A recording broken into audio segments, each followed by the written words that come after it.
Hey, what's poppin', Real 16 TV? It's Cuz OP here. I got my man Trap Loner. We didn't grow up together. This is a musical artist. He doing this thing. What's up? We just gonna really just ask you what it was like growing up, just to start off. Yeah, man. I mean, shit. Growing up, it was cool. I could say I was a good kid. You feel me? I used to get in trouble and shit, like everybody. But growing up, it was cool. I mean, it was poor and shit. You feel me? We didn't have much, but we made the best out of it. You feel me? Like me looking back at it, I feel like back in the day was really the best days in my opinion. I know a lot of your family. Would you say you had a 2-parent household, or it was kind of? Yeah, I had both of my parents. It was different for me because a lot of my homies and shit. You feel me? A lot of my homies, they only had basically all my homies really only had their mom. You feel me? Facts. And I'm like, damn, because I have my mom and my dad. But at the same time, me having my mom and my dad, I used to live in a household. Motherfuckers used to be like, it was a toxic relationship. You feel me? Yeah. It was like a whole bunch of shit going on. Motherfuckers used to be fighting. It was really traumatizing. Like I used to see a lot of shit growing up. A lot of shit. My pops ain't never put his hands on my mom's though. You feel me? Yeah, it was just more argumentative, more verbal abuse. Yeah, verbal abuse hit you the most too. Like it hit you in a different way because it make you for sure be like, this is how this person thinks about me. Physical abuse is like, this motherfucker just got hot real quick and did some stupid emotion and shit. Yeah. I get that. But you know, sometimes people be talking, they cut deep by accident. You know, my aunt used to say, and I know you know Miss Fields as well, she's like, the tongue is the sword. It cut deep depending on what you use. And as a rapper, you know, your tongue is powerful. So it just, sometimes people slip out and say some crazy shit. But getting back into it and stuff like that, you said you have both parents and stuff like that. It was good upbringing and stuff. How was school life coming up? Were you always in Joplin or? So shit. Growing up, I mean, as a youngin', yeah, for the most part, I was in Joplin because I was raised in Joplin. You feel me? I came down here. As an infant, moved down here, but I was always moving Arizona? Schools and shit. You came down here from Arizona? Nah. I came down from KC. KC. Yeah, I'm from the 816. Yeah, so I came down here from KC and I was moving schools a lot because we kept getting evicted out of goddamn apartments and shit. Kept getting evicted out of apartments and shit like that. Like I done went to, if you know Joplin, you know all the elementary schools. I done went to all them bitches. Like first grade, I went to like 3 elementary schools. Second grade, went to that one. Third grade, goddamn, went to that one. Fourth grade, went to like 2 different ones, like type shit. Like, I went to all the bitches. Everybody pretty much know you run this motherfucker from it though. I can say that. Yeah, that's a fact. Yeah, I know a lot of people around here. And so basically that's how it was and shit. And then once I got to my high school and shit, once I got around high school, I ended up getting kicked out of school for some bullshit. Oh God, but slow down real quick. We're gonna get into that. But I also know that growing up, you was a ball player and stuff like that. And even though you was a little bit on the shorter side, you still had a lot of talent for it and stuff like that. Motivation. Yeah, you would call it motivation instead of talent. You was like, I was dedicated. Looking up to the big homies and shit, because I had a lot of friends. Like me growing up, I had a lot of older friends. Like all my friends were like, not all of them. I still have some. I had friends that I had a lot of friends that was the same age as me, but a lot of friends that I really looked up to and I really like took serious. Like I really listened to. Like they was all older than me and shit. Yeah. And so basically, I was surprised because I never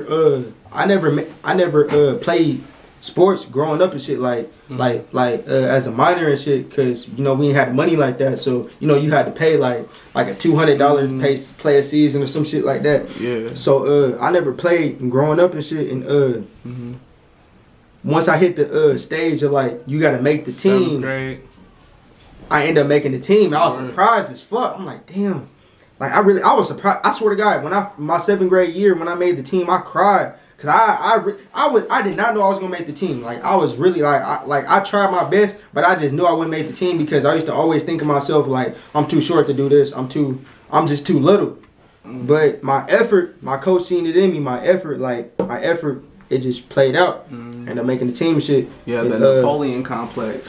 Yes, sir. And I just had that mindset like Can't be beat.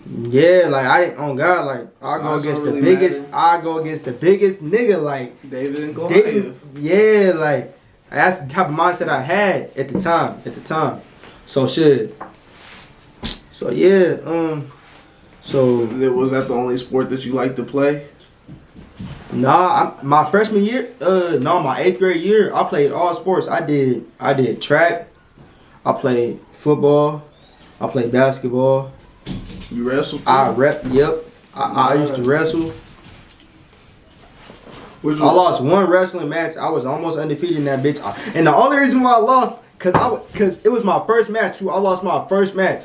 Cause man, wrestling is harder than it looks, bruh. It's intense. That shit is intense and it's tiring as fuck. Like man, cause it's like every match, bruh, that shit is tiring as fuck. Like man, you gotta have stamina for that shit. It's the hardest workout in sports. Period. That's a fact. They say that. Yeah, that's a fact. And I wish I be looking back at that shit now. I be like, damn, I wish I knew the shit I knew now, so I could have been as healthy. Like I could have been healthy. Like I could have been doing this shit because I was young. You feel me? Like I used to just go to practice. And then go home and be on some bullshit. Eating bullshit, not stretching, like just bullshit. If I would have knew what to do back then, I could have been cold for real. Like I used to have coaches, like I really had like offers and shit. Like I remember when I got down my sophomore year, when I got kicked off the basketball team because I got in a fight prior to that year. I got in a fight and I got kicked off the team and shit. I remember that shit. The next year, I didn't even want to try out because I was in a mindset. I was in a fucked up mindset. Even though I should have tried out. Probably. I should have. Yeah. And I was in a fucked up mindset. I was like, man, fuck these niggas. I ain't with nothing. Like I wasn't fucking with none of the coaches. Plenty of 5'6" hoopers that did they shit. I ain't Facts. And, one of my lot. Facts. There's a big lot, especially now. Oh God, yeah. No, God, it really was. And one of my favorite coaches, my nigga Coach Williams, came up to my class, pulled me out of class, man. This nigga came up to my class. He pulled me out of class like, why you come to tryouts? It was the first day of tryouts. He's like, why you come to tryouts? What are you doing? Like type shit. I'm like, I don't like that's right. I just crashed out on the sports. That's why I really stopped playing sports. I lost the spirit of it because I seen how it really was. Like I don't know. In my situation, I just felt like they was picking favorites and shit. Oh God. Especially at our school, you know what I'm saying? You know how it was. They usually tell, it sound crazy, but they usually tell like the African American students if they want a better chance playing sports, we better take our ass. Yeah, cause I used to goddamn, bruh. It used to be motherfucking starting and then practice. Man, these niggas couldn't score on me. I be scoring on these niggas every time, like in practice. But these niggas be starting in the real game, and I'm like. Like man, and then when I come in the game, I have my little spotlight. You for me? It's like I get my 2 minutes to be in the game, and then two minutes I'm going dumb though. Okay. But it's like man, I can start and man we can win the game. You're like I'm gonna play defense. Like I'm gonna play defense. I'm gonna get a steal. I'm gonna get buckets. But it's like man, they ain't never give me the chance. So I stopped playing that shit, man. For real, I couldn't do it. You probably did better doing some OCAM stuff like the rest of the people. Because, you know, now I think about it, you had a lot of people that you had hooped with at one point in time. You had Evan at Vermont. Yes, sir. You know what I'm saying? We got some athletes coming out here. People that I didn't interview. We got some goals. Isaiah Davis out here I'm still watching these niggas to this day. I still talk to them. All that, like. Oh God, do you find that all pretty inspirational now that we getting a lot of musical artists and all that? You feel me? Like they kept, like I feel like, cause you gotta have a mindset. You gotta have a mindset to do that shit. It all starts in the brain, bro. Cause I didn't have a mindset. Like, if I got to keep it 100, like I could have kept going with that sports shit. I let it go, cause I just felt I let that shit get to me. I felt like I was being taken advantage of. I just felt like I had too many emotions, but it's just so much shit, but maybe it was just something that you wasn't feeling like dedicating your time to. Dedicating my time to, yeah. I quit playing sports too. So that's when they got to the music. You feel me? Yeah. So once I started making stop playing sports and shit, when I be at the crib, I started making music and shit. Cause I always knew, like, you know, growing up with grandma and shit like that. Yeah, growing up with mom, church, being in choir. Feel me? I always had the melody. I know notes. I know sound of music. I know good music. So it just kind of fell into place like that. Swear. Now you was talking about you had got kicked out of school and stuff like that. Did you want to go back into that? Yeah. So you want me to tell it? You can. So basically, man. So me getting kicked out of school, it was like a whole bunch of so how they did me personally, how they did me, they let me get they let me get away with a whole bunch of shit because I was bad. Mm-hmm. I won't say I was bad. I just was making mistakes. Everybody made mistakes. You feel me? I was making mistakes in school. Mm-hmm. I was doing shit that I didn't think that was gonna affect me in the future. So basically, what they did was they was just racking this shit up, and they hit me all at one fucking time. You feel me? Like, bruh, I was getting like I get suspended for 3 days. Come back to school. Suspended for 3 days. Come back to school. Suspended for 10 days. Come back to school. And then, bruh, out of nowhere, one day, bruh, they was like, you're done. You're kicked the fuck out. You're done. You can't come back to Joplin High School. And the way I was living, you know, if you're from Joplin, you know Joplin High School is the only fucking high school in Joplin. Yes, sir. I already didn't have a car. My parents didn't have a car. We was poor. I had no way to get to school. I couldn't go to Webb City. I couldn't walk to fucking Webb City every day.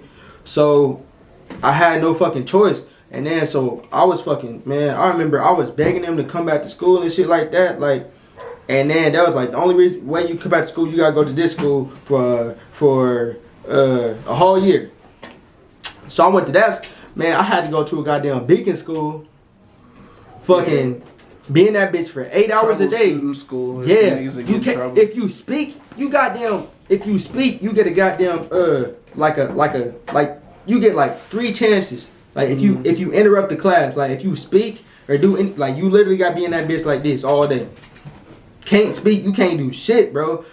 But at the same time, looking at the positive side of it, I got a lot of work done. You feel me? Because when I got kicked out of school, I had all F's because I ain't do shit. So you think it's what you needed? Yeah, that's what I needed. That's what I needed. Okay. So I used to get a lot of work done in there. Like, man, between, but I swear to God, I got it there. I was scheduled for 300, like a whole year.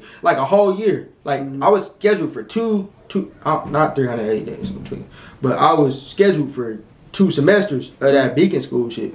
I got out of there in 1 semester because I used to be getting my work. Like, man, I had all A's in that bitch, and I used to be getting goddamn like rewards in that bitch, like coupons and shit. Like, my teacher loved me, like cause I was the best student in that bitch. Cause I just go in there, just get my work done, bro. I had all A's in there. You feel me? Like, so I got a 50 out of 50 on my state test. Like, everybody was feeling that shit. Like, I was focused in there. I could focus. You feel me? Cause ain't nobody talking. Ain't nobody. I was just real focused. It was just me. So basically, what you're saying is, also on this note, if at Joplin High School, if they wouldn't have hit you all at once and you would have realized what you was doing and stuff like that, you probably would have reassessed and became a better student, you think. And then on another note, you know that the school was necessary for your life, but at the same time, you know, you probably could have did it at the last place. So now you know, make better decisions now. Yeah, bro. You feel me? Like, everything happened for a reason. Cause it was just like at the high school. You probably needed to get away from I probably needed that, you feel me? Because at the high school, I had too many homies, bruh. Yeah. Had too many homies in fucking classes, man. We was clowning, bruh. Every day. It was impossible for me to focus on my work. Like, nigga, I used to go to fucking school, bro, for fun. Like, I used to go to school for fun. That's like, why I went to school, too. Like, bruh, I didn't go to school, like, to do my work, nigga. I used to go to school to see my homies, bruh. It was bad. It was all bad. But that was, like, them was places where we had a reason to be together. You know what I'm saying? Facts. That was unity. You feel me? Like, yeah. That's like the only time I got to see my homies and shit. So when I got kicked out of school and I got put in that goddamn Beacon school and shit, they tried to tell me I couldn't be with my homies. Like, it's like that was like it was on some real police shit. Like, be with the kids. Yeah, like they knew exactly who the fuck I was hanging out with. Like, they had a list of my friends. Like, you can't hang out with him. You can't hang out with him. You can't out. If you hang out with him, you would go to juvenile for this. I'm like, what the fuck? You would get a like, bruh. They had real like. I'm like. They have an enhancement for the SMN shit? Bro, I couldn't hang out. Like, they said I couldn't. You couldn't hang out with anybody from the SMN shit? Bro, as a fucking juvenile, bro. I'm 16 years old, bro. That's funny. They gave y'all an enhancement. Like, they had a list of my homies and shit saying I couldn't hang out with them. And if we catch you around him, you're gonna, you would have to do this. Like, shit like that. I'm like, damn. So that's what, and then it's fucked up. Cause I started distancing myself because I was going through a lot. And me, because I'm a Pisces and shit, I don't really be saying shit I be going through. I don't really speak on a lot. So I'm going through a lot. And my homies just think I'm just on some fuck shit. They don't think I'm fucking with them no more. They think I cut them off. They think I'm just on some weird shit. Yeah, motherfucker, I'm just distancing myself because I'm trying to handle my business and get back on my feet. You feel me? I'm trying to get back in place because I'm going through a lot, bro. Mm-hmm. So I ain't talking to nobody. I'm handling my business. I ain't talking to nobody. I'm just doing what I do. And a lot of niggas start fucking with me. It created problems that didn't have to be like it was no problems. Niggas start saying shit about me that didn't have to be said. I fell off with a lot of niggas. I fell off with a lot of niggas over that. That whole year, like I always call that year Doom's year, bro. That was the worst year of my life. Yeah, you feel like it burnt a lot of bridges for you. Burnt a lot of bridges for me. Like, everything was going so good, man. You don't think you got them back? I know there's a lot of people. It wasn't just your fault. Everybody else went through stuff too. Facts. That's what I'm saying. Like DJ went ahead and you know what I'm saying. He slid. Facts. And you went to Springfield. He chilling in Springfield. You know what I'm saying. You got Corbin. Corbin kind of be chilling. He don't be really doing too much. Like everybody. No, and that's the crazy thing. Those one of the only friends I have left. Mm-hmm. I figured out my. I was gonna say DJ cool enough. I'm sure he hit everybody up. I talk to them niggas. I talk to them niggas every. I keep them on Snap so I can see them. I might not be in contact with everybody, but I try to make sure I can keep. I was just FaceTime DJ last week. Like, man, like, what we gonna do? Type shit. Those conversations we be having. For real, DJ was Mr. 50K. Where his next song at? What happened to You know, but I understand where he be coming from though, cause bro, when you be doing this shit, bro, when you be making music in a small town like this, it's very draining. It's draining of your energy, bro, cause you could be focused. Okay, let's say, bro, I could be working a job, right? I could be working a job as a cash register. I'd be at the cash register, and you're getting 50K views on YouTube. So when people come up to the cash register and they notice you, they can be on some trolling shit like, "Oh, trap loaner," or they be like, "You working like they're just draining being as funny fuck." As fuck They trying to be funny, or they either talking shit, or they like it's just a whole bunch of shit that come with doing this shit. I think that's you gotta have a strong mindset to do this shit. I feel that, but that's perspective change. You watch a lot of interviews besides mine, of course. You know what I'm saying, Real 16 TV. But you know if you watch what's his name, 30 Deep Grimy, he said this. Yes, sir. Think about it. It's more of a Missouri thing than anything. Nigga. Yes, sir. When we hustle and do all our extras, we have jobs. Right. That's a fact. It's more of just a Missouri. We're very work mindset in Missouri. So until we get a real check, we usually work pretty hard around this. Yes, sir. Yes, sir. That's what comes with this shit, bro. But yeah, that's why niggas be hoes, because they sit here and we're a hard working city, so they sit here and be like, you basically trying to figure out to not work hard. Yeah, no, I'm still working hard. Yeah, you're working hard in a way that they don't understand. Don't understand, like making raps all week. You're doing one thing, I'm doing 3, 4, 5 things. Yeah, trying to edit, trying to post, trying to do this. That's a fact, bro. Like, yeah, I feel that, man. Cause I remember when I used to go to high school and shit, bro. I was going through a lot of anxiety and shit, cause like me, like my household. Like, bro, we was poor as fuck. Like, I lived in the 1 bed, 1 bath. My pops was getting, his only check was disability, you feel me? That's the only shit we was getting. Like, it was just, like, I had to get my own money. He ain't had no money to give it to me and shit. So what's your first job? My first job, I remember my first job, man. My first job, I worked at Taco Bell, bro. Taco Bell, how'd you like Taco Bell? It was what? You liked it? Yeah, it was cool because it was my first job for me because I ain't had no money.